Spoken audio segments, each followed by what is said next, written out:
यो भिड कहीँको पनि नभएर इलाम माइखोला राजद्वाली जुन सपनामा देखिएका शिला उत्खनन गरिएको ठाउँको दृश्य तपाईहरुलाई देखाउँदैछु। शिला उत्खनन गरिएको दृश्य त्यहाँ थियो र स्वयं आज माता प्रमिला कार्की जो सपना देखेर शिला उत्खनन गर्नुभएको थियो उहाँलाई यसरी बाजा गाजा सहित यहाँनिर लिएर आउनु भएको छ र बाजा गाजा बजाएर नाचगान गरिराख्नु भएको छ किनकि उहाँहरू सबैजना भक्तजनहरू हुनुहुन्छ। उहाँहरूको पूजापाठ सिद्धिएपछि अबको आधी घण्टा पछाडि चाहिँ उहाँहरू भक्तजनहरूले पूजापाठ गर्न पाउनुहुनेछ, दर्शन गर्न पाउनुहुनेछ। तपाईहरुलाई म यो माइखोलाको दृश्य देखाइरहेको छु। आज धेरै भिड छ, धेरैको जमात यहाँनिर चाहिँ लगभग बिहानदेखि 10-15 हजार मान्छेको भिड आउँदै जाँदै गरिराख्नु भएको छ। धेरैजनाले बाहिरबाट दर्शन गरेर जाँदै हुनुहुन्छ भने धेरैजना यहाँ पलेटी कसेर बस्नु भएको छ।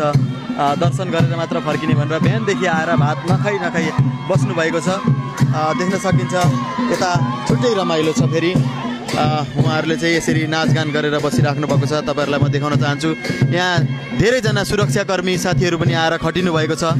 देख्न सक्नुहुन्छ धेरैजना सुरक्षाकर्मी साथीहरू यसरी प्रहरी बलहरू पनि आएर खटिराख्नु भएको छ।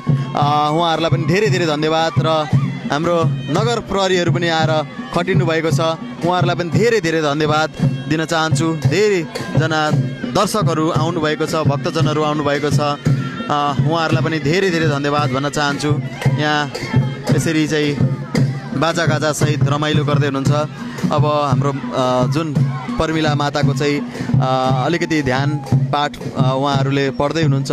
उहाँको काम सिद्धिएपछि सबैजना भक्तजनहरूले चाहिँ दर्शन गर्न पाउनुहुनेछ भन्ने भनाइ सुनिएको छ। म यहाँ थोरै कसैलाई एउटा केही कुरा सोध्न चाहन्छु। फोटो खिचाउने यता फोटो खिचाउँदै हुनुहुन्छ, उता भिडियो खिच्दै हुनुहुन्छ, रमाइलो गर्दै हुनुहुन्छ। सबैजना आफ्नो ठाउँमा यता रमाइलो गरेर बसिराख्नु भएको छ, देख्न सक्नुहुन्छ। म अर्को भिडियो लिएर आउने नै छु। यतिन्जेलसम्मको लागि यो भिडियो जहाँबाट हेर्दै हुन्छ सबैजनाले सेयर गरिदिनु होला, लाइक कमेन्ट गरिदिनु होला भन्न चाहन्छु। हवस् त, धन्यवाद।